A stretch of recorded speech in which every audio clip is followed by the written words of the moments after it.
Sa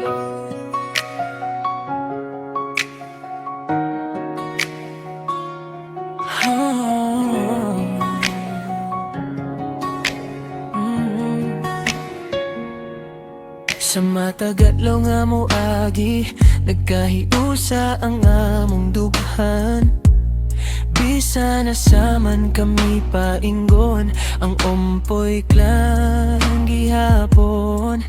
Pundasyon sa among tanan, mga pahiyom ug mga handom. Among gidala sa mataglakang, sa kalipay ug sa kalisdanan. Kayang gugma dili mapalit, ang pag-atiman walay kapuli. Dugo kasing-kasing, naghiusa sa among pamilya.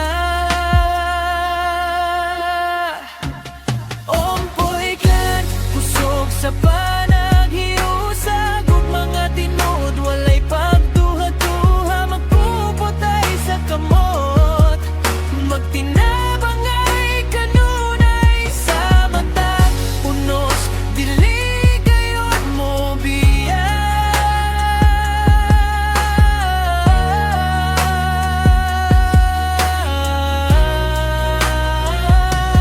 Ompoy Clan, pamilya nga matanudanon, pagka mapinayon dag respeto among giangkon.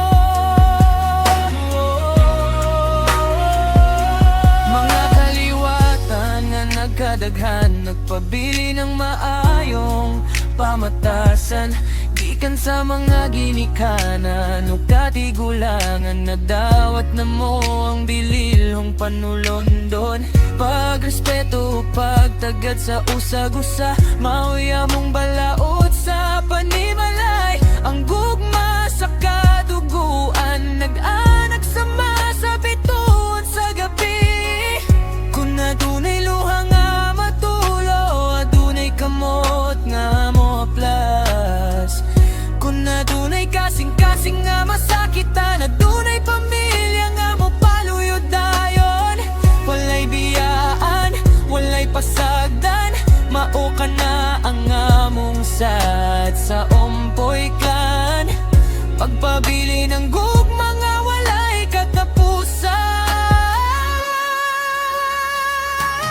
Ompoy Clan, kusog sa panaghiusa, ug mga tinuod walay pagduha-duha, nagpuputay sa kamot, magtinabang ay kanunay sa mata, unos dili gayud mo biya.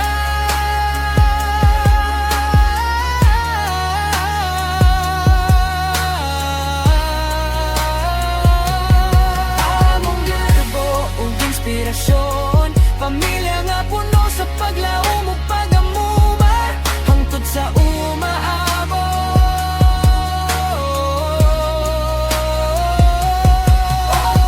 Clan, magiusa kanunay sa gugma ug kalinaw, magpadayon. Ompoy Clan, pamilya hangtod sa kahangturan.